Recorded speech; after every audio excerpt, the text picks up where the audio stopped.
এ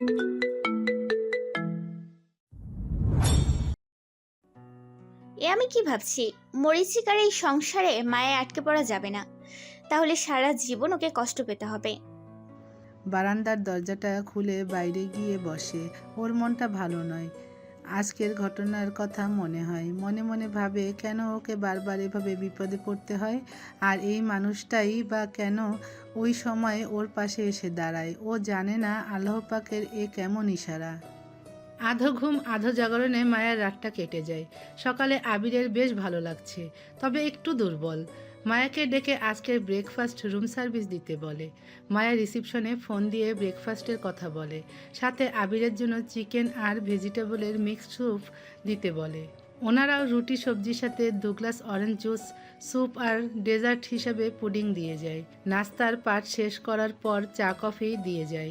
চায়ের কাপে চুমুক দিয়ে মায়া আবিরকে বলে, ওয়াশরুমে গিয়ে গরম পানি দিয়ে শরীরটা একটু ধুয়ে নিন, ভালো লাগবে। আবির সাথে সাথে বলে, আমার পক্ষে সম্ভব নয়। বিছানা থেকে উঠে দাঁড়াতেই আমার মাথাটা ঘোরে। কদিন আগে আমার এক বন্ধু জ্বরের ঘোরে স্ট্রোক করেছিল। যদিও বেটা বেঁচে আছে, ও বেটার তো বউ আছে, সেবা যত্ন করার পর সুস্থ হয়ে গিয়েছে। কিন্তু আমার সেবা যত্ন করবেটাকে? আবিরের কথা শুনে মায়া আপন মনে গুনগুন করে, গলায় গানের সুর বাজে। হাতের কাছে ভরা কলস, তৃষ্ণা মিটে না, কেউ কোনো দিন আমারই তো কথা দিল না, বলে একা একা হাসলো। সেদিকে তাকিয়ে আবির বলে, আপনার কি মাথায় সমস্যা? একা একা হাসছেন কেন? কেন? আপনার সামনে কি এখন হাসতে মানা? রামগরুদের ছানা হাসতে তাদের মানা। হাসির কথা শুনলে বলে হাসবো নানা নানা। ভালোই তো আবৃত্তি করছেন। আবির বলে, আচ্ছা, গানের সুরটা খুব পরিচিত মনে হচ্ছে। আপনি একটু ধরিয়ে দিলেই আমি বলতে পারবো। আবির বলে। মায়া আবিরকে আর কথা বলার সুযোগ না দিয়ে ওয়াশরুমে চলে যায়। গিজার চালু করে পানি গরম করে নেয়, তাতে একটা তোয়ালে ভিজিয়ে নিংড়ে নিয়ে আসে। আবিরকে ওর শরীরটা মুছতে বলে। আবির বুক হাত মুছতে পারলেও পিঠের দিকটা মুছতে পারছিল না। মায়া তোয়ালেটা আর একবার ভিজিয়ে নিংড়ে এনে পিঠের দিকটা মুছে দেয়। এবার ঠান্ডা পানি দিয়ে তোয়ালেটা ধুয়ে মাথা মুছে দেয়। মায়ার হাতের স্পর্শে আবিরের চোখ দুটো আবেশে বুজে আসে। মনে মনে এরকম একজন আপনজনের প্রয়োজন খুব তীব্রভাবে অনুভব করে। এরপর মায়া স্যুটকেস থেকে একটা ট্রাউজার আর টি শার্ট বের করে আবিরের হাতে দেয়। শরীরটা এখন বেশ ঝরঝরে লাগছে। ওয়াশরুমে গিয়ে পোশাক বদলে আবির বারান্দায় এসে বসে। মায়াও ওয়াশরুমে গিয়ে হাত মুখ ধুয়ে ফ্রেশ হয়। পোশাকটা বদলে হালকা নীল রঙের একটা লখনৌ স্টিচের সুতি 3 পিস গায়ে জড়ায়। রুমে আসতেই ফোনটা বেজে ওঠে। স্ক্রিনে তাকিয়ে দেখে ইরা ফোন দিয়েছে। রিসিভ করতেই ওপাশ থেকে ইরা সালাম দিয়ে বলে, আপু কেমন আছো? কিন্তু ইরার গলাটা মায়ার কাছে কেমন যেন লাগছে। মনে হচ্ছে ও কাঁদছে। সে কারণে চিন্তিত হয়ে বলে, আলহামদুলিল্লাহ, আমি তো ভালো আছি। তোর গলাটা এমন লাগছে কেন? একটু ঠান্ডা লেগেছে, সেজন্য এরকম শোনাচ্ছে। ইরা একটু অস্বস্তি নিয়ে মায়াকে বলে, আপু জাওয়াতকে একটা হুন্ডা কেনার জন্য তুমি লোন নিতে চেয়েছিলে না, সেটা কি নিতে পারবে? এই কথাটা বলতে তুই এত সংকোচ কেন করছিস? অবশ্যই পারবো। মেসেঞ্জারে যাওয়াদের অ্যাকাউন্ট নাম্বারটা পাঠিয়ে দে। আপু তোমাকে অনেক ধন্যবাদ। আসলে জাওয়াদের ইনকাম না থাকাতে বেশ সমস্যা হচ্ছে, বুঝোই তো, ওদের টানাটানির সংসার। আমি এখনই অ্যাকাউন্ট নাম্বারটা পাঠিয়ে দিচ্ছি। ফোনটা রাখার সাথে সাথে টুং করে শব্দ হলো। ইরা অ্যাকাউন্ট নাম্বার পাঠিয়েছে। মায়া সাথে সাথে অনলাইনে টাকা পাঠিয়ে দেয়। বেশ কিছুক্ষণ পর ইরা আবারও ধন্যবাদ জানিয়ে মেসেজ পাঠায়। আবির অনেকক্ষণ বারান্দায় বসে থেকে রুমে ফিরে এসে মায়াকে বলে, সমুদ্রের বাতাসে দ্রুত খিদে লেগে যায়, চলুন লাঞ্চ করে আসি। মায়া রুমে দেওয়ালে টাঙানো ঘড়িটার দিকে তাকিয়ে দেখে 12:30 বাজে। লাঞ্চ টাইম হয়ে আসছে। রাতে ঘুম না হওয়াতে মায়ার খুব ঘুম পাচ্ছে। ও দ্রুত দুপুরের খাবার খেয়ে একটু ঘুমাবে। তা না হলে মাইগ্রেনের ব্যথা শুরু হবে। ওরা দুজন ডাইনিংয়ে গিয়ে দ্রুত লাঞ্চ করে রুমে ফিরে আসে। মায়া সাথে সাথে শরীরটা বিছানায় এলিয়ে দেয়। অল্প সময়ের মধ্যে মায়া ঘুমিয়ে পড়ে। আবির দূর থেকে মায়ার মুখটার দিকে বারবার তাকায় আর ভাবে, সবার ঘুমন্ত মুখটা কি এরকম নিষ্পাপ দেখায়? ও তো ওর নিজেরটা দেখতে পায় না। মায়ার পাশে গিয়ে শুয়ে ওর সুন্দর মুখশ্রীটা দেখতে আবিরের খুব ইচ্ছে করে। তবে মায়ের প্রতি ওর একটা শ্রদ্ধাবোধ কাজ করে। নিজের পরিবারের জন্য মেয়েটা কি না করেছে। চাইলেই নিজের মতো করে জীবনটা গড়ে নিতে পারত। দেখতে সুন্দরী, শিক্ষিত, ওকে বিয়ে করতে পুরুষের অভাব হবে না। কিন্তু মেয়েটার কাছে তার নিজের সুখের থেকে পরিবারের দায়িত্ব অনেক বেশি। মায়ের আরও একটা গুণ আবিরকে আকৃষ্ট করে, তা হচ্ছে ও নির্লোভ একজন মানুষ। আবির বিয়েতে ওকে অনেক গহনা দিয়েছে। বিয়ের পাট চুকে গেলে গহনাগুলো ফেরত দিতে চেয়েছে। বর্তমানে ওর হাতে 5 লাখ টাকা দামের দুটো বালা আছে। লোভী হলে কাল একটা বালা লুকিয়ে রেখে বলতেই পারত ছিনতাইকারী নিয়ে গিয়েছে। কিন্তু নিজেকে বিপদের মুখে দাঁড় করিয়ে দিয়েও এই আমানত ও রক্ষা করেছে। আবিরের ভালো লাগলেও মায়া ওর চারপাশে দ্বিধার দেওয়াল তুলে দিয়েছে। সেটাকে আবির এখন পর্যন্ত ভাঙতে পারেনি। মায়ের দিকে তাকিয়ে দেখে ও বেঘরে ঘুমোচ্ছে। একবার মনে হলো সন্ধে হয়ে যাচ্ছে, ওকে ডেকে দেওয়া উচিত। পর মুহূর্তে আবিরের মনে হলো কাল সারা রাত মেয়েটা ওর জন্য ঘুমায়নি। মায়া ঘুমের মধ্যে খুব হাত পা ছুড়ে কম্বলটা একসময় খাট থেকে ফেলে দেয়। আবির ডিভান থেকে উঠে গিয়ে কম্বলটা ওর গায়ে তুলে দেয়। ডিনারের আগে আবির মায়াকে ডেকে দেয়। মায়া ঢুলু ঢুলু চোখে ডিনার করে আবার ঘুমিয়ে পড়ে। পরদিন সকালে নাস্তা করেই ওরা এয়ারপোর্টের উদ্দেশ্যে রওনা দেয়। সব আনুষ্ঠানিকতা শেষ করে 8টার সময় বাংলাদেশ বিমানে ওঠে। 9টা 10 মিনিটে বিমান ঢাকা এয়ারপোর্টে ল্যান্ড করে। মোবারক আর ড্রাইভার রফিক আগে থেকেই এয়ারপোর্টে গাড়ি নিয়ে অপেক্ষা করছিল। এয়ারপোর্টের আনুষ্ঠানিকতা শেষ করে আবির আর মায়া গাড়িতে উঠে বসে। মোবারক আর রফিক মিয়া আবির আর মায়াকে সালাম দেয়। মোবারকের কাছে আবির ওর দাদির শরীরের কথা জানতে চায়। মোবারক বলে, দাদি ভালো আছেন? 11:30টার মধ্যে ওরা বাসায় পৌঁছায়। বাসায় পৌঁছে আবির দেখে দাদির রুম থেকে ওদের ফ্যামিলি ডাক্তার ফয়সাল আঙ্কেল বের হলেন। আবির খুব চিন্তিত হয়ে জিজ্ঞাসা করে, আঙ্কেল, দাদির শরীর ঠিক আছে? তেমন কিছু না, একটু জ্বর এসেছে। ডাক্তারকে বিদায় দিয়ে আবির দাদির রুমে এসে বলে, তোমার জ্বর এসেছে, আমাকে জানাওনি কেন? তোরা তো আজকেই আসবি, সেই কারণে বলিনি। শুধু টেনশন বাড়িয়ে কি লাভ? এরপর মায়ার দিকে তাকিয়ে জিনাতুন্নেসা বলেন, হানিমুনটা কেমন হলো? ভালো। শুধুই ভালো? মায়া আবিরের দিকে তাকায়। আবির দাদির দিকে তাকিয়ে বলে, অসুস্থ অবস্থায় তোমার এত রস আসে কোথা থেকে? এই রসবোধ আছে বলে এই মরণ রোগ আমাকে কাবু করতে পারে না। যা, তোরা রুমে গিয়ে ফ্রেশ হয়ে নে। আবির আর মায়া নিজেদের রুমে চলে আসে। কদিন অফিসে যাওয়া হয় না। আবির ফ্রেশ হয়ে পোশাক বদলে অফিসের দিকে রওনা হয়। মায়া এই ফাঁকে ওর মাকে ফোন দিয়ে ওর বাবার খোঁজ নেয়। নোবেল আর রুবেলের ব্যাপারে খোঁজ খবর করে। ওদের পড়াশোনা কেমন চলছে তাও জানতে চায়। তবে সালেহা বেগম ইরার বিষয়ে দুশ্চিন্তাগ্রস্ত হয়ে মায়াকে বলে। ইরাটা মনে হয় ভালো নেই। মায়াও চিন্তিত হয়ে জানতে চায়, তোমার এমন মনে হওয়ার কারণ কি? রুবেলকে ওই বাসায় পাঠিয়েছিলাম। ইরার মুখটা বড্ড পাংশুটে হয়ে আছে। তাছাড়া রুবেলের সাথেও ওদের ব্যবহারটা আন্তরিক ছিল না। চা বিস্কুট খাইয়ে বিদায় দিয়েছে। এটার ভিত্তি করে কারোর সম্পর্কে বিরূপ মন্তব্য করা ঠিক নয়। তুমি ওকে নিয়ে এত ভেবো না, সব ঠিক হয়ে যাবে। কথা শেষ করে মায়া ফোনটা রেখে দিয়ে মনে মনে ভাবে, জাওয়াতকে ওর কাছে খুব একটা সুবিধার মানুষ মনে হয় না। মায়া ইরার কনসিভ করার বিষয়টা জেনে গিয়েছে বলেই হয়তো ও ইরাকে বিয়ে করতে বাধ্য হয়েছে। যাক, মায়া আর খারাপ কিছু ভাবতে চায় না। তবে এটা তো সত্যি, যার কর্মফল তাকেই ভোগ করতে হয়। জান্নাত মহলে মায়ার জীবনের 6 মাস সময় পার হয়ে যায়। আবিরের সাথে ওর সম্পর্কটা এখন বেশ স্বাভাবিক। আবির এখন ওর রুমে ঘুমায়। ওদের মধ্যে দাম্পত্য সম্পর্কটা চালু না হলেও দুজন দুজনের দিকে বন্ধুত্বের হাত বাড়িয়ে দিয়েছে। বন্ধুত্বের কোমল মসৃণ ধারা জলে দুজন দুজনকে সিক্ত করেছে। মাসে 2বার মায়া ওর বাবার বাড়িতে যায়। নভেম্বর মাস, ঢাকায় একটু একটু করে শীত পড়া শুরু হয়েছে। মায়ার বাবার সংসারে আর্থিক স্বাচ্ছন্দ্য অনেকটা ফিরে এসেছে। 2 মাস পর নোবেলের SSC পরীক্ষা। মায়া টিচার দিতে কোনো কার্পণ্য করেনি, ও মনোযোগ দিয়ে পড়ালেখা করছে। ভাই দুটো নিজের পায়ে দাঁড়ালে মায়ার বুকের উপর থেকে একটা বিশাল ভার নেমে যাবে। জানালা দিয়ে বাইরে তাকিয়ে দেখে চারিদিকে গোধূলির আবির ছড়িয়ে পড়েছে। আবির আজ 1 সপ্তাহ পরে দেশে ফিরেছে। ব্যবসার কাজে থাইল্যান্ড গিয়েছিল। মোবারক আর রফিক আবিরকে আনতে এয়ারপোর্টে গিয়েছে। আবিরকে দেখার জন্য ওর চোখ দুটো অস্থির হয়ে আছে। এই কয়দিনে মায়া আবিরকে প্রচণ্ড মিস করেছে।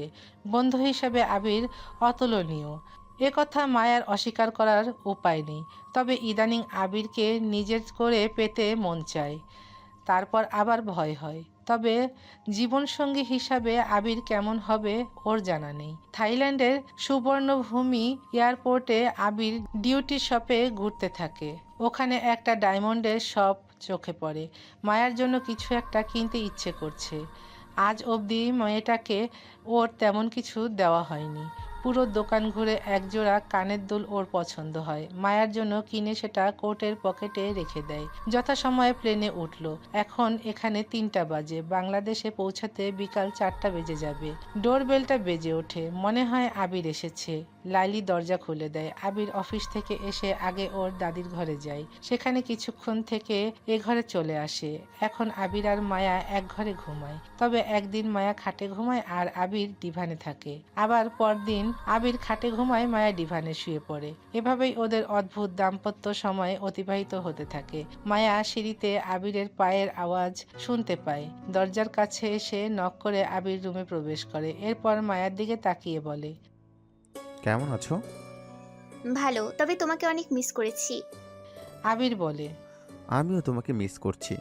এরপর পকেট থেকে একটা মখমলের বাক্স মায়ার হাতে তুলে দেয়। মায়া অবাক হয়ে বলে, এটা কি?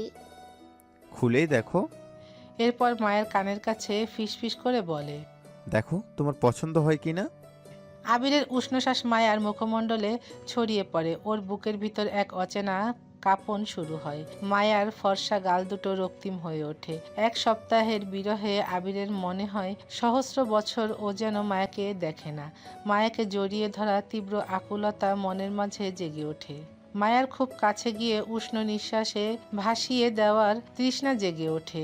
এমন অনুভব ওর আগে কখনো হয়নি। এমন সময় নিচ থেকে চিৎকার ভেসে আসে। লাইলি চিৎকার করে বলে, কে কোথায় আছো? চলে আসো, দাদিমা মাটিতে পড়ে গিয়ে অজ্ঞান হয়ে গেছে। লাইলির চিৎকারে আবির আর মায়া রুম থেকে বের হয়ে আসে। জিনাতুন্নেসাকে সাথে সাথে এভার কেয়ার হাসপাতালের অনকোলজিস্ট বিভাগে ভর্তি করা হয়। ওনাকে আপাতত আইসিইউতে রাখা হয়েছে। ডাক্তার 24 ঘন্টা অবজারভেশনে রেখেছে। বাইরে আবির আর মায়া বসে আছে।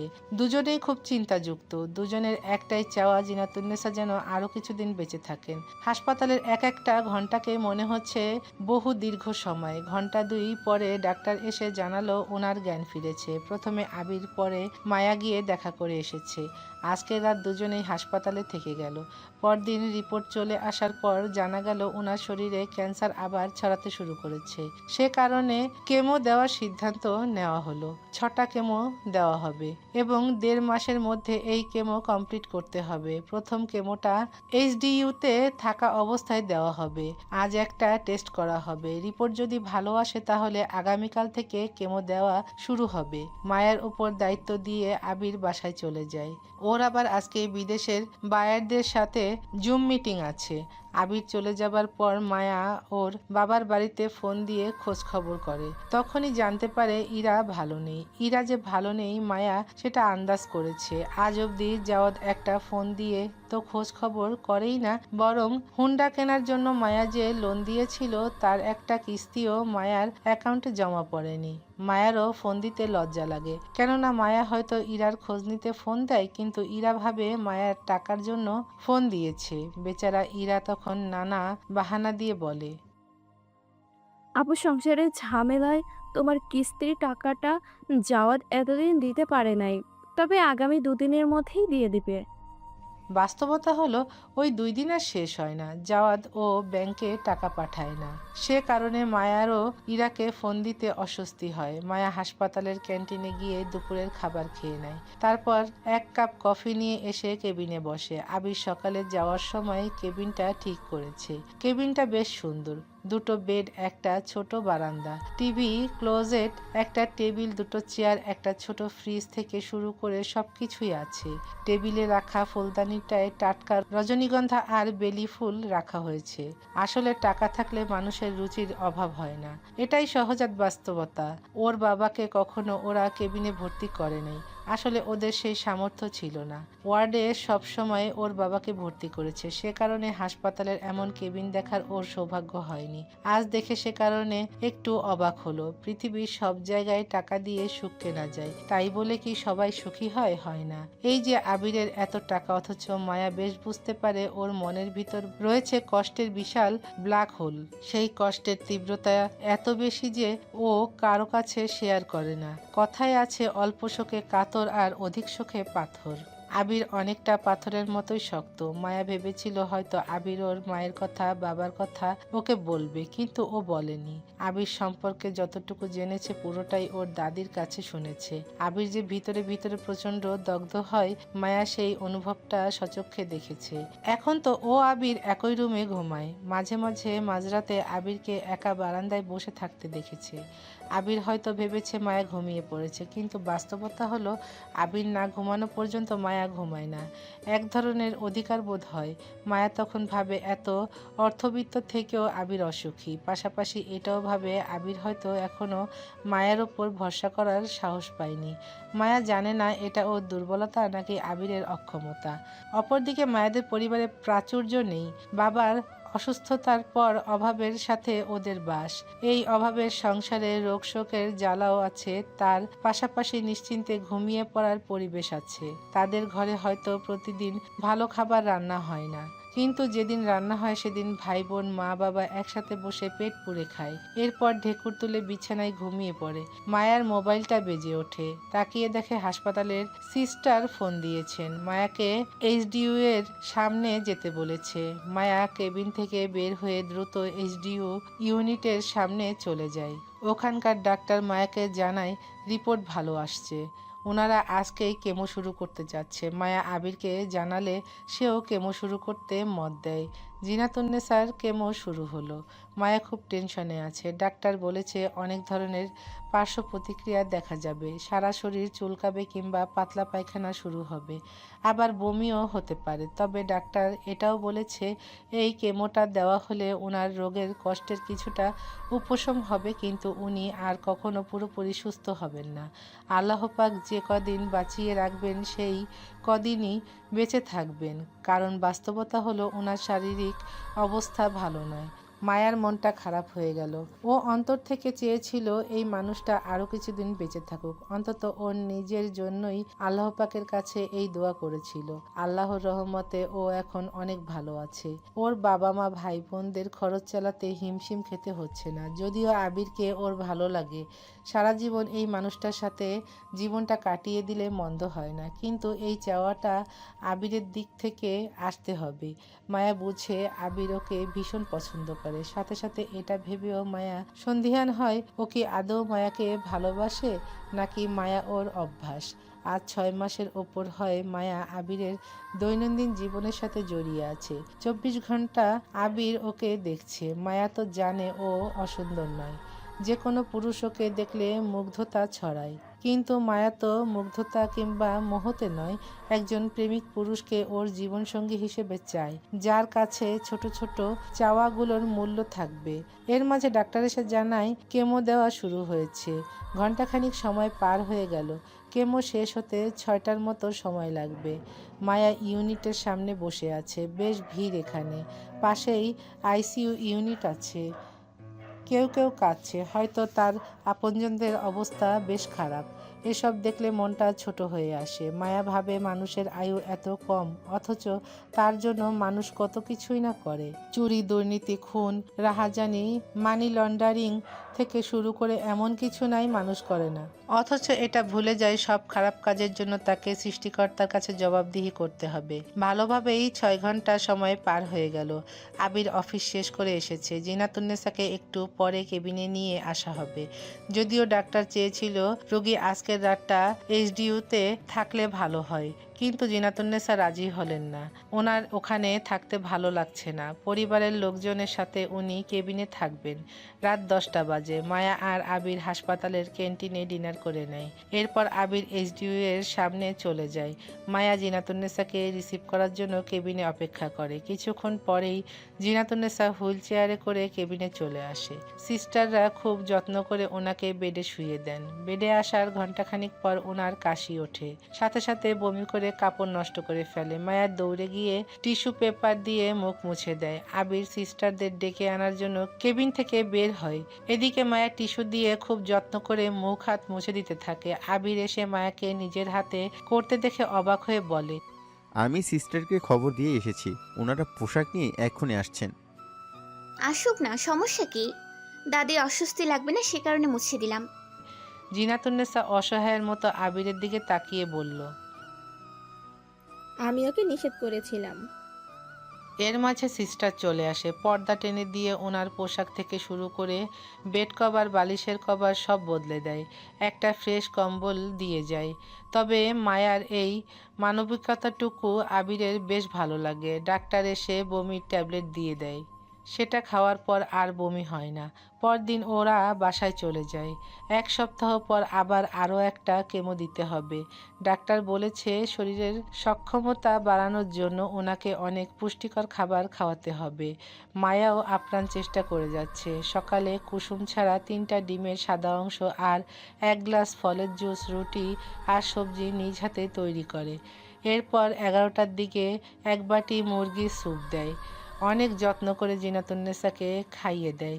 দুপুরে মাছ কিংবা মাংস, সবজি, ডাল আর ভাত, বিকালে হালকা নাস্তা, আর রাতে কখনো রুটি, কখনো জাউ ভাত, সাথে মাছ কিংবা মুরগির ঝোল, সবজি, মাঝখানে আবার আপেল, নাশপাতি, পেয়ারা এসব ফল কেটে দেয়।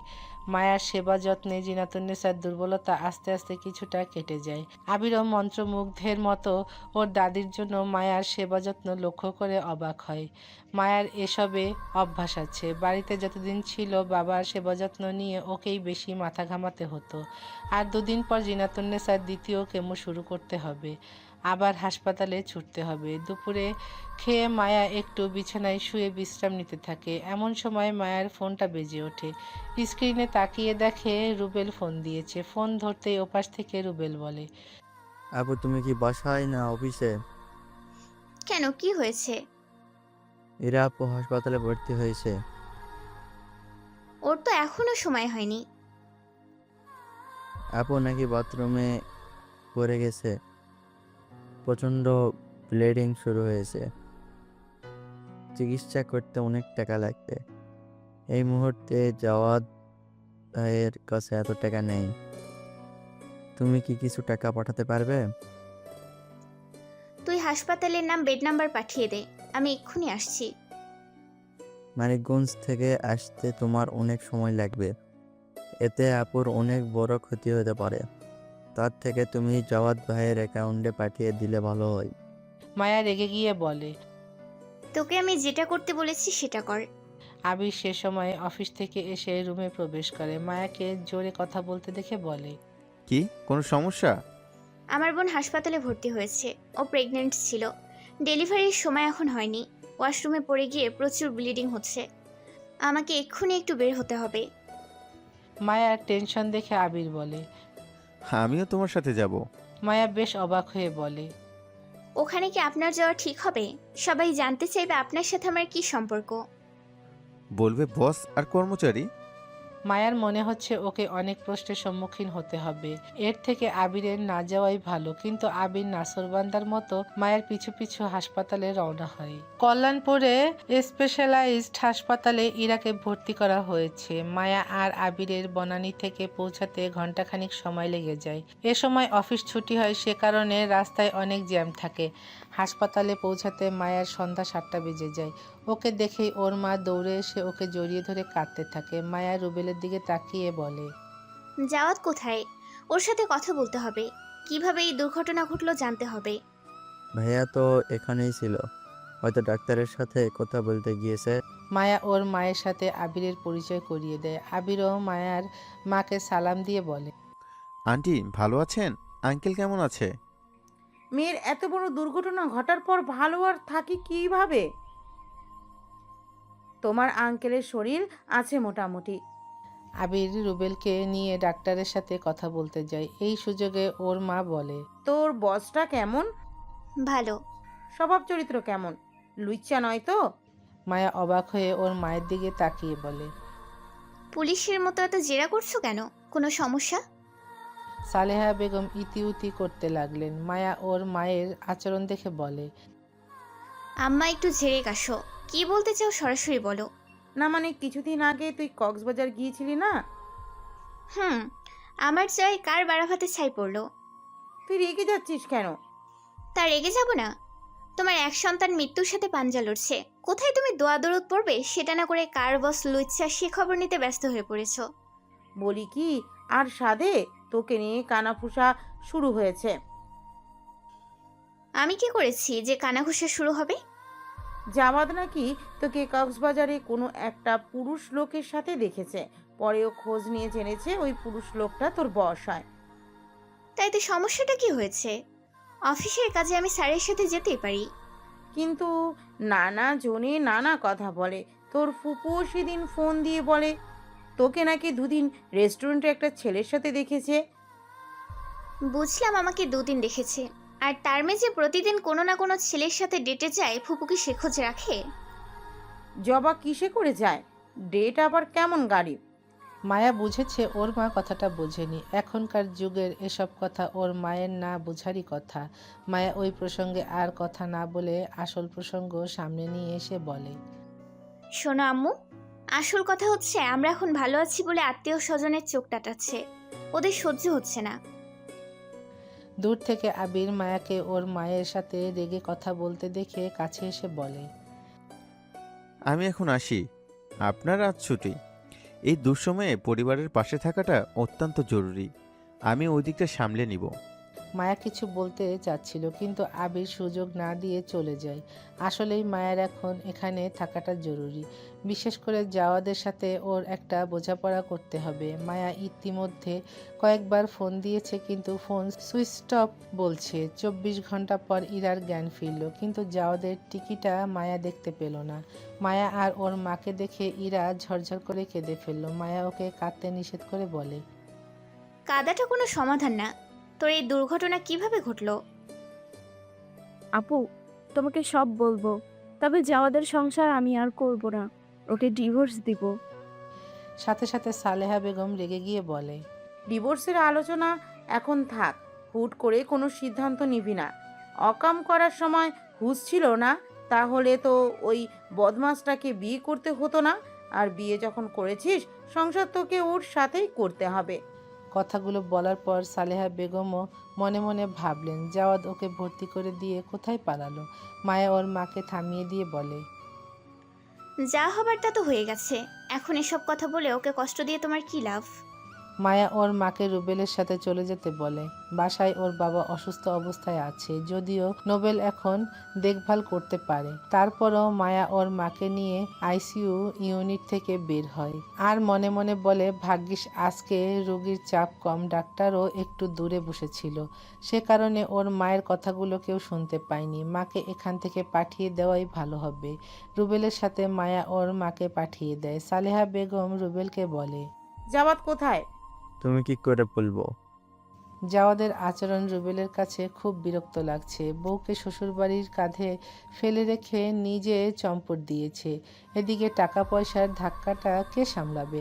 সালেহা আর রুবেল চলে যাবার পর মায়া ডাক্তারের সাথে কথা বলে। ইরাকে কখন কেবিনে দিবে ডাক্তার বলে, আজকের রাতটা দেখে কাল সকালের পেশেন্টকে কেবিনে দেওয়া হবে। মায়া রাতটা হাসপাতালে কাটায়। 12টার দিকে আবিরের ফোন আসে। মায়া ফোনটা রিসিভ করতে ওপাশ থেকে আবির বলে, ইরা কেমন আছে? ভালো, ঘন্টাখানেক আগে ওর জ্ঞান ফিরেছে। খুব ভালো খবর। টাকা পয়সা নিয়ে চিন্তা করো না, ওর চিকিৎসা পুরো খরচ আমি বহন করব। মায়ার একটু অস্বস্তি হলো। হাত পেতে এই জীবনে কখনো কারো দান ও গ্রহণ করেনি, সে কারণে আবিরকে বলে, টাকা পয়সার সমস্যা নেই, যদি লাগে তখন বলবো। আবির কোমল স্বরে বলে, কেন? আমাকে আপন ভাবতে পারো না? অথচ যে ঘরে তুমি ঘুমাও সেই ঘরের মানুষ, খাট, টেবিল, চেয়ার, জানালা, পর্দা, বেড কভার সবাই তোমাকে মিস করছে, প্রচণ্ডভাবে মিস করছে। দাদি আজকে কিছু খেতেই পারেনি, আমিও পারিনি। আমাদের সবার অভ্যাস তুমি খারাপ করে দিয়েছো। দুদিন তোমাকে দেখি না, অথচ মনে হচ্ছে যুগ যুগান্তর আমি তোমাকে দেখি না। অপেক্ষার প্রতিটি প্রহরই বড়ই কষ্টের, যা সহজে ফুরাতে চায় না। মায়া ফোনটা নিয়ে হাসপাতালের করিডোরে হাঁটতে থাকে। রাত্রির গভীরতায় আস্তে আস্তে প্রাণচঞ্চল পরিবেশটা নীরব হয়ে আসছে। দৃষ্টি বাইরে মুক্ত আকাশে মেলে ধরে। চাঁদের দেখা মিলল না, হয়তো আমাবস্যা শুরু হয়েছে। রাস্তার নিয়ন বাতির আলোয় আমাবস্যাতেও চারিদিক আলোকিত হয়ে আছে। আকাশের বুকে জ্বলজ্বল করছে অজস্র নক্ষত্ররাজি। আবিরের কথাগুলো মায়া মন্ত্রমুগ্ধের মতো শুনছে। মায়ার নীরবতায় আবির বলে, আমি একাই তো বকবক করছি, তুমি কিছু বলছো না যে? আমার শুনতে ভালো লাগছে। আবির আবার বলা শুরু করে, জানো মায়া, বৈবাহিক চুক্তি তো সব স্বামী স্ত্রীর মাঝেই হয়ে থাকে। আমি বাহ্যিকভাবে সেই চুক্তিটাকেই মেনে নিয়েছি, কিন্তু মনে মনে চেয়েছি তোমার হৃদয়ের সাথে আমার হৃদয়ের চুক্তি হোক। আজ এটা ভেবে ভালো লাগছে, কবে যে তোমার হৃদয়ে আমার সাথে হৃদয়ের ভালোবাসার চুক্তি হয়ে গেছে আমি নিজেই জানি না। আজ যখন তুমি এই ঘরটাই নেই, সেটা আমি আমার অনুভূতি দিয়ে বুঝতে পেরেছি। আজ একটা সত্যি কথা তোমায় বলবো, প্রথম যেদিন তোমাকে দেখেছি সেদিনই তোমাকে ভালো লেগে গিয়েছিল। আবেগ মিশ্রিত কণ্ঠে আবির মায়াকে বলে। আমাকে তোমার ভালো লাগেনি মায়া? আবিরের কথা শুনে মায়া যেন বাকশক্তি হারিয়ে ফেলে। তারপরও নিজের অন্তরের দুর্বলতাকে অন্তরে রেখে বলে, আপনার মতো ব্যক্তিত্ববান পুরুষকে কোনো নারী ভালো না বেশে থাকতে পারে না। তবুও তুমি সরাসরি বললে না আমায় তোমার ভালো লাগছে কিনা। মায়াও আবেগে জর্জরিত হয়ে বলে, পুরোটা জীবন তো পড়ে আছে, কিছু কথা না হয় সযত্নে তুলে রাখলাম পরে বলবো বলে। আবির আজকে মায়ের বিরহে কাতর হয়ে আছে। সে কারণে ও মায়াকে আবারও বলে, জানো, আমরা এই একই রুমে থেকেছি। ধর্মীয় মতে সামাজিকভাবেই আমাদের মেলামেশার কোনো দোষ নেই। মিথ্যা বলবো না, আমার মন তোমাকে কাছে পেতে চেয়েছে। পরক্ষণই মনে হয়েছে শরীরকে ছুঁয়ে দিলে কি আর মনকে ছোঁয়া যায়? যায় না। শরীর তো টাকার বিনিময়েও কেনা যায়, কিন্তু মনকে টাকা দিয়ে কেনা যায় না। তবে তাকে পেতে হলে যুগ যুগ ধরে সাধনা করতে হয়। আমি জানি না তোমার মনটাকে ছুঁতে পেরেছি কিনা। আবেগের অতিশয্যে তোমাকে আজ অনেক কথাই বলে ফেললাম। তুমি একটু বিশ্রাম নাও। তুমি কি একা থাকবে নাকি রুবেল আসবে? রুবেল আসবে। ঠিক আছে, ফোন রাখলাম।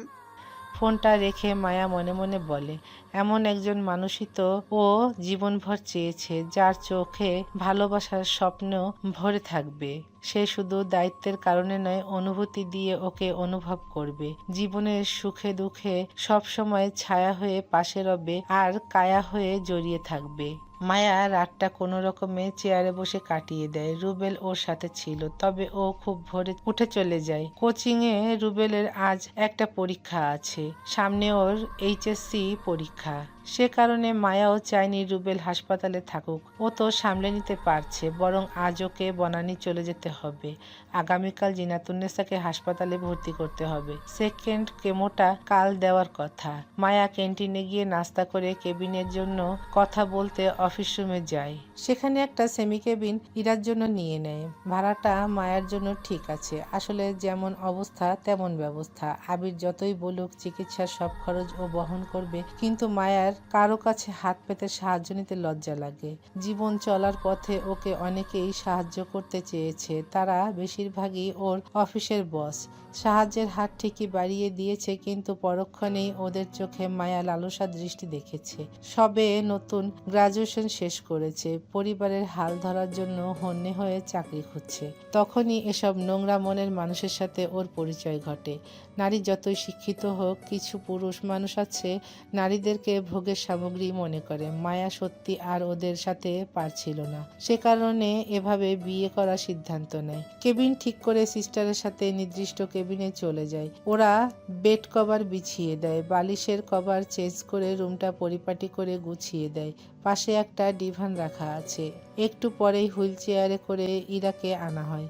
রুমে এসে ইরা একাই হুইল চেয়ার থেকে নেমে ওর বেডে শুয়ে পড়ে। ইরাকে দেখে মায়ের ভীষণ খারাপ লাগে। কি সুন্দর ফুটফুটে বোনটার চেহারা আজ কেমন হয়ে গিয়েছে। কণ্ঠের হাড়গুলো ভালোই ফুটে উঠেছে, চোয়ালের মাংস ঝরে গিয়েছে, চোখগুলো কোটরে ঢুকে আছে, ঠোঁটটা পানসুটে হয়ে আছে। না বুঝে কত বড় ভুল ইরা করেছে আজ তা হাড়ে হাড়ে টের পাচ্ছে।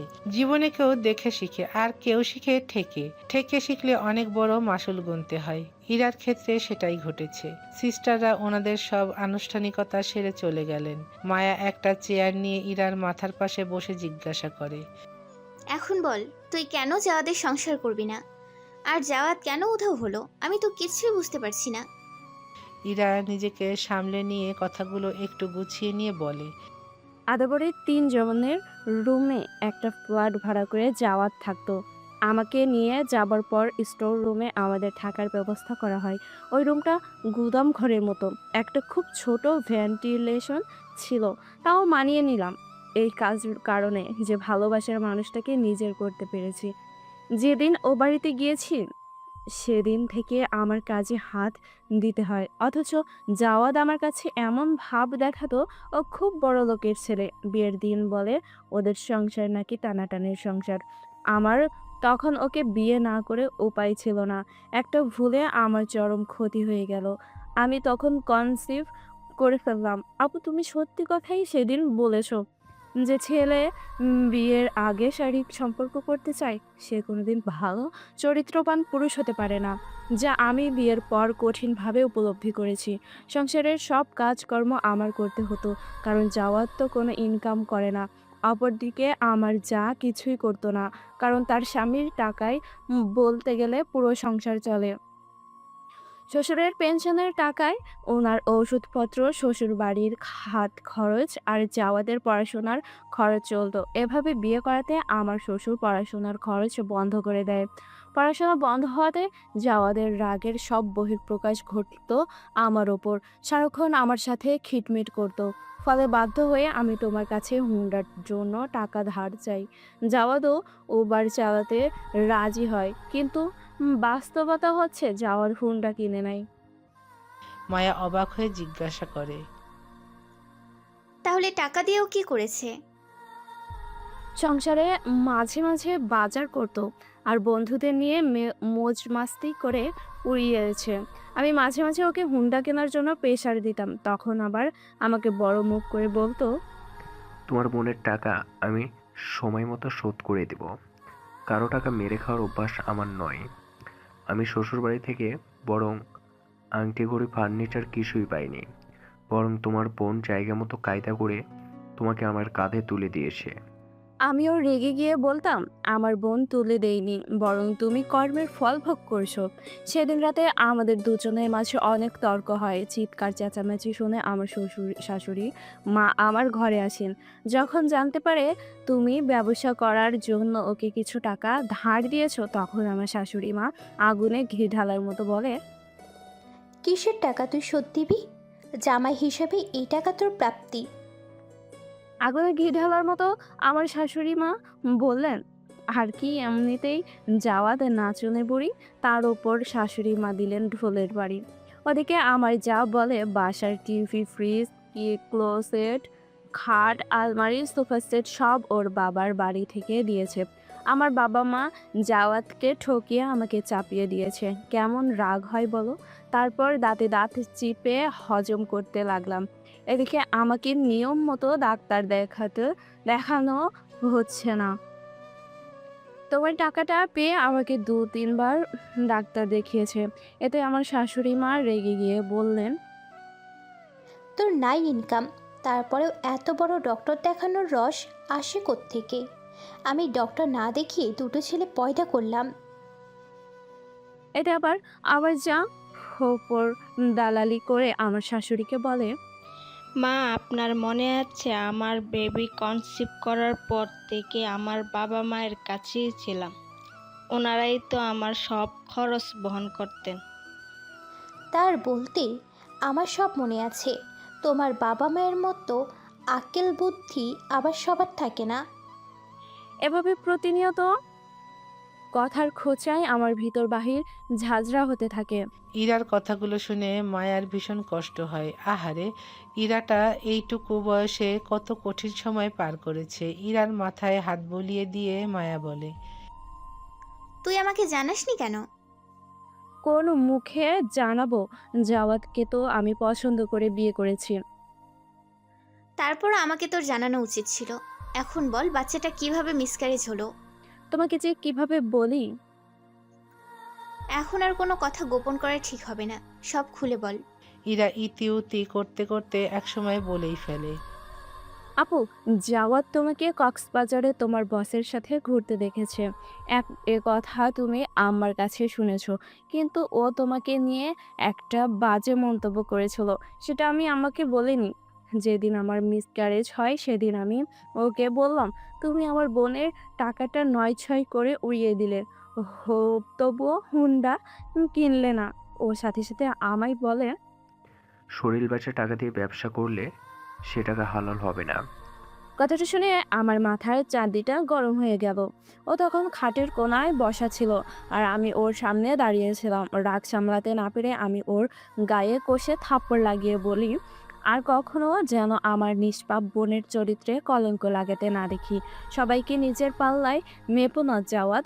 খাটে বসা অবস্থায় আমাকে জোরে লাথি মেরে বলে, চোরের মায়ের আবার বড় গলা? তোর কি ধারণা আমি আন্দাজে এই কথা বলেছি? আন্দাজে বলিনি, সমস্ত খোঁজ খবর নিয়ে বলেছি। আমি রিসেপশনে গিয়ে খোঁজ নিয়ে জেনেছি তোর বোন তার বসের সাথে স্বামী স্ত্রীর পরিচয়ে একই রুমে উঠেছে। একথা বলে ইরা হু হু করে কেঁদে উঠে বলে, তোমার মুখের কথা আমি বিশ্বাস করি না। শয়তানটা তখন বলে, জানতাম তুই এ কথা বলবি, সে কারণে ছবি তুলে আনতে চেয়েছিলাম। হোটেল কর্তৃপক্ষ বলেছে ওটা ওদের নিয়মের নাই। এদিকে আমার প্রচণ্ড পেট ব্যথা শুরু হয়, সাথে রক্তক্ষরণ হতে থাকে। এরপর আমি জ্ঞান হারিয়ে ফেলি। চিন্তা করো আপু, ওর কত বড় সাহস! টাকা ফেরত দিতে বলায় তোমার চরিত্রে কালিমা লাগাতে দ্বিধা করলো না। মায়ের ফোনটা বেজে উঠল। আবির ফোন দিয়েছে। রিসিভ করতেই ওপাশ থেকে আবির বলে, আজ তোমাকে আনতে কখন গাড়ি পাঠাবো? ইরার কথাগুলো শুনে মায়ের অন্তরটা ভেঙে চুরমার হয়ে যায়। ফোনটা নিয়ে কেবিনের বাইরে এসে বলে, তোমার যখন ইচ্ছা তখন পাঠিয়ে দিও। মায়ার গলা শুনে আবির ব্যতিব্যস্ত হয়ে বলে, তুমি ঠিক আছো মায়াবতী? মায়া নিজেকে আর ধরে রাখতে পারে না, ঝরঝর করে কেঁদে ফেলে। আবির বুঝে পায় না মায়ার এই কান্নার কারণ। তারপরে ওর মনে হয় মায়া হয়তো ওর অসুস্থ বোনকে রেখে আসতে চাইছে না, সে কারণে বলে, ঠিক আছে, তুমি আরও 2 দিন থাকতে চাইলে থাকতে পারো, আমি এই দিকটা সামলে নেব। মায়া ততক্ষণে নিজেকে সামলে নিয়ে বলে, সমস্যা নেই, এরা এখন অনেকটা সুস্থ, সন্ধ্যার দিকে পাঠিয়ে দিও। আবির কথা বাড়ায় না, মায়াকে একটু সামলে ওঠার সুযোগ দিতে ফোনটা রেখে দেয়। মায়া বাইরে চেয়ারটায় অসহায়ের মতো বসে পড়ে। এই মুহূর্তে সে সম্পূর্ণ একা থাকতে চায়। যে মান সম্মান বজায় রাখার জন্য লড়াই করলো, তার উপর এত বড় আঘাত আসবে তা ভাবতে পারেনি। ইরার মুখে ওই কথাগুলো শোনার পর ওর 2 কান দিয়ে ধোঁয়া বের হতে লাগলো। ডিসেম্বর মাসেও ওর শরীরটা ঘেমে উঠল। মায়ার মতো মেয়েদের ভেঙে পড়লে তো চলবে না, তারা হোঁচট খেয়ে পড়ে যাবে, আবারও উঠে দাঁড়াবে। মায়াও বেশিক্ষণ কষ্টের ভার বয়ে বেড়াতে পারল না। বাড়িতে ফোন দিয়ে ওর মা নয়তো রুবেলকে আসতে বলে দেয়। ওকে আজ ও বাড়িতে যেতেই হবে, কাল জিনাতুন্নেসাকে কেমো দিতে হবে।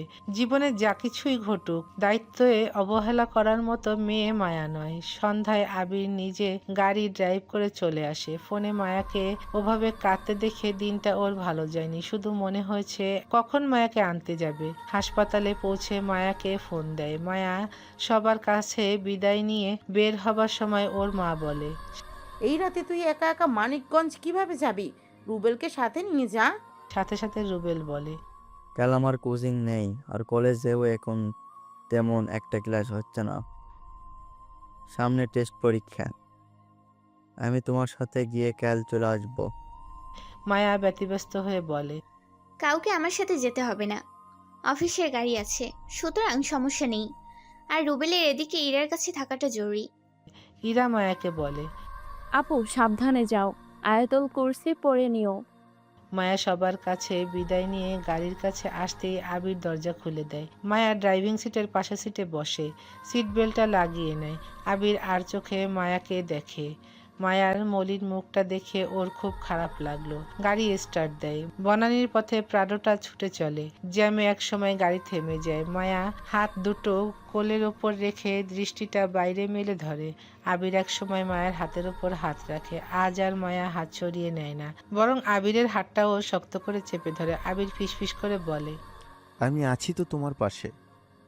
গাড়ির ক্যাসেট প্লেয়ারে বাজছে কাজল নদীর জলে ভরা ঢেউ ছলো ছলে প্রদীপ ভাসাও কারে সরিয়া সোনার বরণিমে বলকার পথ চেয়ে আঁখি দুটি ওঠে জলে ভরিয়া।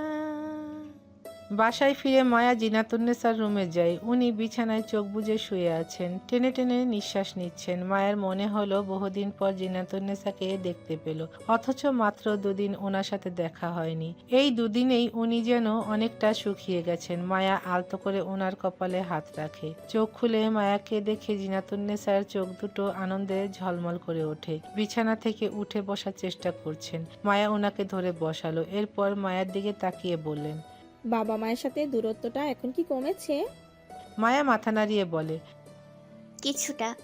মায়ের বাবা মা এই বিয়ে সম্পর্কে না জানার কারণে জিনাতুন্নেসাকে বলা হয়েছে ওর বাবা মা এই বিয়েটা মেনে নেয়নি। মায়া জোর করেই আবিরকে বিয়ে করে চলে এসেছে। জিনাতুন্নেসা মায়ের মাথায় হাত বুলিয়ে বলেন, একদিন সব ঠিক হয়ে যাবে। তবে তোমার বাবা মাকে আমার দেখার খুব ইচ্ছে। এরকম একটা রত্ন যারা জন্ম দিয়েছেন তাদের সাথে পরিচয় হওয়া তো দরকার।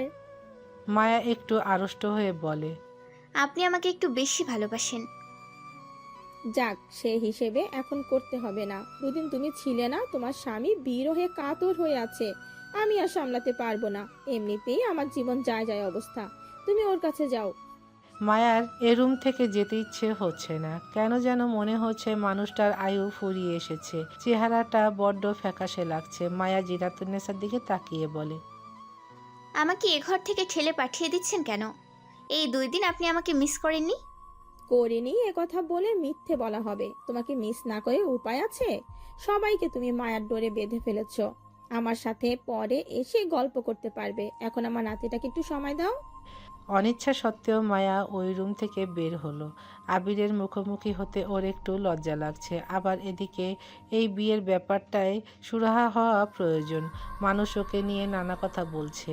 ধীর পায়ে মায়া সিঁড়ি বেয়ে নিজের রুমে চলে আসে। আবির ততক্ষণে নিজের পোশাক বদলে ট্রাউজার আর টি শার্ট পরে নিয়েছে। মায়াকে দেখে আবিরের মনে হলো ও বড্ড ক্লান্ত, সেই কারণেই ওকে বলে, তুমি ওয়াশরুমে গিয়ে ফ্রেশ হয়ে পোশাক বদলে ফেলো।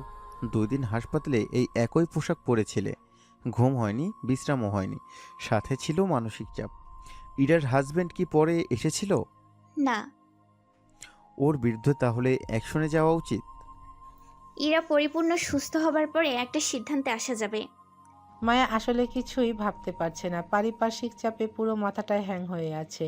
ও ক্লোজেট থেকে কাপ্তান বের করে নিয়ে ওয়াশরুমে গেল। হাত মুখ ধুয়ে ফ্রেশ হয়ে ঘরে আসতেই দেখে লাইলি চা সাথে পকোড়া দিয়ে গেছে। আবির ওকে বলে, এদিকে আসো, আগে গরম গরম চা আর পাকোড়া খাও, দেখবি ভালো লাগবে। মায়া আবিরের পাশে বসে। আসলে ডিভানের এক পাশে আবির আর অন্য পাশে মায়া বসেছে। আবির মায়ার হাতে চায়ের কাপটা তুলে দিয়ে পকোড়ার প্লেট এগিয়ে দেয়। আবিরের নিঃশ্বাসের শব্দ মায়ের কানে বাজছে। পুরুষালী একটা সুবাস মায়ার নাকে এসে লাগছে। খারাপ লাগছে না। অথচ এখানে আসার আগে রুবেল আর নোবেলকে ওদের গায়ের গন্ধ নিয়ে কত বকাঝকা করেছে।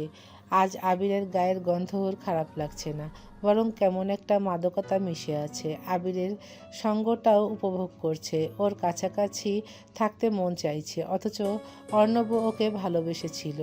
কিন্তু সেদিন মায়ার ওর ডাকে সাড়া দিতে ইচ্ছে হয়নি। মায়া নিজেই যেন নিজের পরিবর্তনে অবাক হচ্ছে। মায়া আবিরের দিকে না তাকিয়ে বুঝতে পারছে ও অপলক মায়ার দিকে তাকিয়ে আছে। মায়া খুব বিব্রত বোধ করছে, সে কারণে আবিরকে বলে, রাতের ডিনার দিতে বলবো? দেওয়ালে টাঙানো ঘড়ির দিকে তাকিয়ে আবির বলে। রাত 10টা বাজে, দুলাল মিয়াকে ডিনার দিতে বলো। মায়া উঠে দরজার কাছে যেতেই আবির বলে, তুমি যাচ্ছ কেন? কলিং বেল বাজালেই ওরা চলে আসবে। মায়া আর যেতে পারল না। বেলটা বাজিয়ে নিজের জায়গায় এসে বসে। একটু পরেই দরজা নক করার শব্দ হয়। আবির ভিতরে আসতে বলে। লাইলি ভিতরে আসতেই মায়া ওর দিকে তাকিয়ে বলে, দুলালকে টেবিলে খাবার দিতে বল। লাইলি চলে যাবার পর আবির আবেগ মিশ্রিত কণ্ঠে বলে, আজ ফকফকা জ্যোৎস্না উঠেছে, যদিও পূর্ণিমা 2 দিন পরে, তবে আকাশ পরিষ্কার থাকায় চাঁদের আলো যেন ঠিক করে বের হচ্ছে। ডিনার করে আমরা ছাদে বসে কিছুক্ষণ সময় কাটালে কেমন হয়? মায়ের খুব ক্লান্ত লাগছে, এদিকে আবার সঙ্গটা ভালো লাগছে, সে কারণে আর অমত করে না। জিনাতুন্নেসা সহ ওরা 3 জন রাতে খাবার খেয়ে নিল। জিনাতুন্নেসা বেশি খেতে পারলেন না। অল্প একটু ভাত, কাঁচা কলা আর শিং মাছের ঝোলের তরকারি দিয়ে ভালো করে ভাত মাখিয়ে খেয়ে নিলেন। এরপর নিজের ঘরে গিয়ে ওষুধ খেয়ে শুয়ে পড়লেন। মায়া খেয়াল করলো ওনার হাঁটতেও জড়তা এসেছে। আস্তে আস্তে হেঁটে গেলেন। মায়া ভাত খেয়ে আগেই ছাদে উঠে গেল। ছাদে পেতে রাখা স্টিলের চেয়ারটায় বসে মায়া ফুলের গাছগুলোর দিকে তাকালো। একটা মিষ্টি সুবাস ছড়িয়ে পড়ছে। আজ আবির ওর সাথে কি কথা বলবে সেই ভাবনার অতলে ক্রমে হারিয়ে যাচ্ছে। আকাশে তখন চলছে জ্যোৎস্নার আলো আঁধারির খেলা। আবিরের পায়ের শব্দে মায়া পিছন ফিরে তাকায়। তার হাতে 2 কাপ কফি। মায়া সেদিকে দৃষ্টি দিয়ে বলে, আমাকে বললেই হতো, তুমি নিজে আবার কষ্ট করে আনতে গেলে কেন? তোমাকে আবার কষ্ট করে নিচে নামতে হতো, সেই কারণেই আমি যেহেতু ছাদে আসবো তাই সাথে করে আনলাম। আবির মায়ের মুখোমুখি চেয়ারটায় বসে। ওর হাতে 1 কাপ কফি তুলে দিয়ে নিজের হাতে 1 কাপ তুলে নেয়। এরপর কফিতে চুমুক দিয়ে বলে, মানুষের জীবনটা খুবই ক্ষণস্থায়ী। এই ক্ষণস্থায়ী জীবনকে উপভোগ করার জন্য আমরা কখনো ছলনার আশ্রয় নেই, কখনো কারোর সাথে বিশ্বাসঘাতকতা করি। আবার কেউ চুরি করে, কেউ করে ডাকাতি, আবার কেউ করে দুর্নীতি। শুধু এই জীবনটাকে ভোগ করার জন্যই মানুষ এত কিছু করে। তুমি হয়তো ভাবছো হঠাৎ আমি এই প্রসঙ্গে কথা কেন বলছি। কারণ আছে মায়াবতী, আমি এমন এক নারীর গর্ভে জন্মেছি, সে ছিল বিশ্বাসঘাতকিনী। আচ্ছা, মানুষকে গুলি করলে কিংবা ছুরিকাঘাত করে মেরে ফেলে যায়, কিন্তু এইসব না করেও একটা মানুষকে মেরে ফেলা যায়। এটা কি তুমি জানো? যে কাজটা আমার মা করেছে, আমার বাবাকে সে খুন করেছে। আমি মানছি তার একজন ভালোবাসার মানুষ আছে, তাহলে সে আমার বাবাকে কেন বিয়ে করলো? আমার এবং আমার বাবার জীবনটা নষ্ট করার কোনো অধিকার তাকে কে দিয়েছে? তার একটা ভুলে আমি এতিমের মতো বড় হলাম। তোমাকে এই কথাগুলো বলার একটাই কারণ, আমি তোমাকে ভালোবেসে ফেলেছি। যদি তোমার কোনো পছন্দের মানুষ থাকে, তুমি আমাকে নির্দ্বিধায় বলতে পারো, আমি তোমাকে বাধা দিব না। বুঝতেই তো পারতেছো, দাদির আয়ু ফুরিয়ে আসছে। দাদি চলে গেলে তোমাকে আমি মুক্ত করে দিব।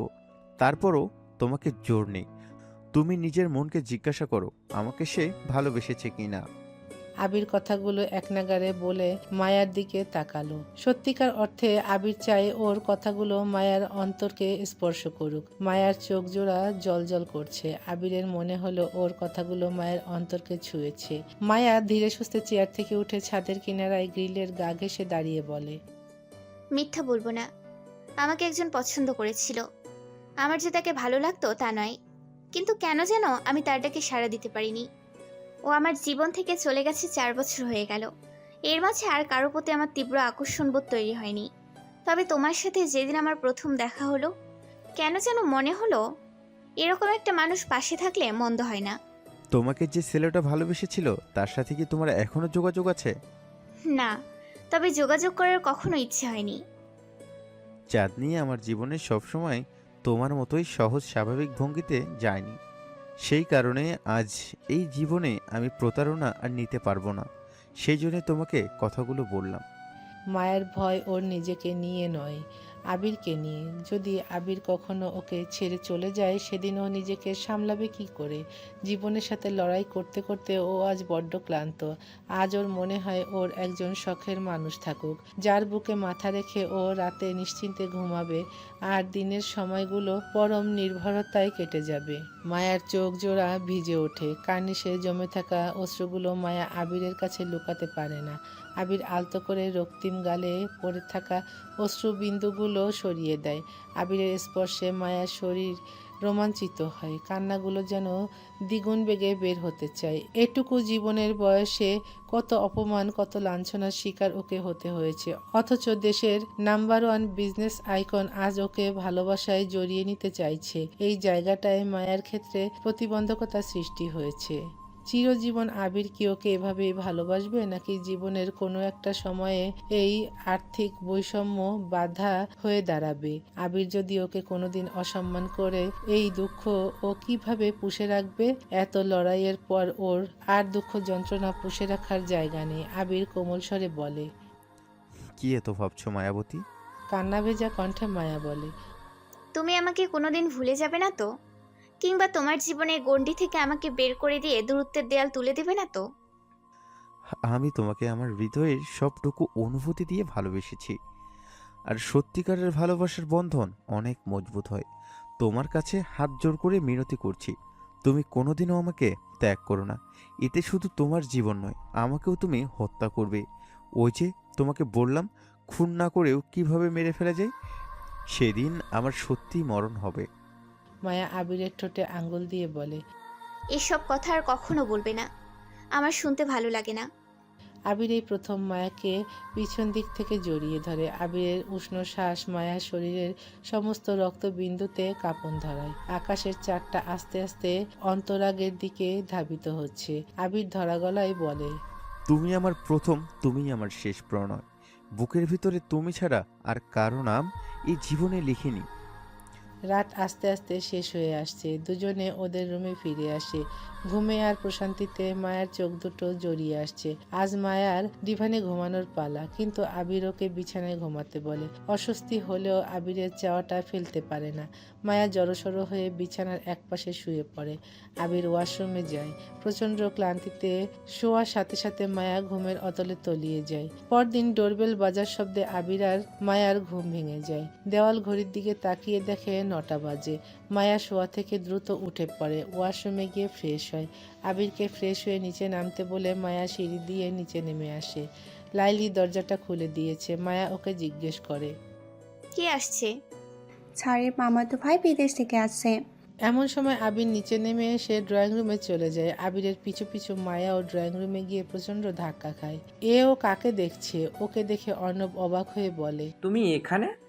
মায়া তখন আবিরের দিকে তাকায়। আবির ওদের দুজনের দিকে তাকিয়ে বলে, তোমরা কি দুজনে দুজনকে চেনো? অর্ণব সাথে সাথে বলে, চিনি মানে খুব ভালো করেই চিনি। আবির সাথে সাথে বলে, ও তোর ভাবি। তুমি বিয়ে করলে কবে? আবির হেসে বলে, আসলে হুট করেই হয়ে গেল, কাউকে তেমন জানানো হয়নি। দাদিমার শরীরটা একটু ভালো হলে রিসেপশনের আয়োজন করব ভেবেছি, তখন সবাইকে একেবারে জানাবো। মায়ার প্রচণ্ড অস্বস্তি লাগছে, কারণ অর্ণব যখন ওকে বিয়ের কথা বলেছিল তখন ও রাজি হয় নাই, বরং পরিবারের প্রতি ওর দায়িত্বের কারণে ওর পক্ষে সম্পর্কে জড়ানো সম্ভব নয়, এই কথা অর্ণবকে জানিয়েছিল। অথচ আজ ওকে আবিরের বউ হতে দেখে মনে মনে নিশ্চয়ই ওকে মিথ্যাবাদী ভাবছে। যদিও অর্ণব ও চাইছিল মায়ার পাশে থেকে সহযোগিতার হাত বাড়িয়ে দিবে, কিন্তু নিজের বাবা মায়ের জন্য কারো দান হাত পেতে মায়া কখনো গ্রহণ করেনি, এমনকি আবিরের কাছ থেকেও নেয়নি। আবিরের প্রতি মাসে মায়াকে যে হাত খরচ দেয় সেটা দিয়ে ও ওর পরিবারের দায়িত্ব পালন করে। আবিরও জানে মায়ার আত্মসম্মান জ্ঞান খুব টনটনে, সে কারণে আবির মায়ার আত্মসম্মানে কখনো আঘাত করে না। কিন্তু মায়ার মাথায় ঢুকছে না অর্ণবের এখানে আগমন ঘটল কিভাবে। মায়া জানতো আবিরের এক মামা ইউকে থাকে, কিন্তু কখনো ওনার সম্পর্কে কিছু জিজ্ঞাসা করা হয়নি। এমন সময় জিনাতুন্নেসা লাইলির হাত ধরে ড্রয়িং রুমে এসে সোফায় বসে। এরপর অর্ণবের দিকে তাকিয়ে বলে, তুই যে আজকে আসবি আমাকে জানালেই পারতি, 2 দিন আগেই তোর সাথে কথা হলো।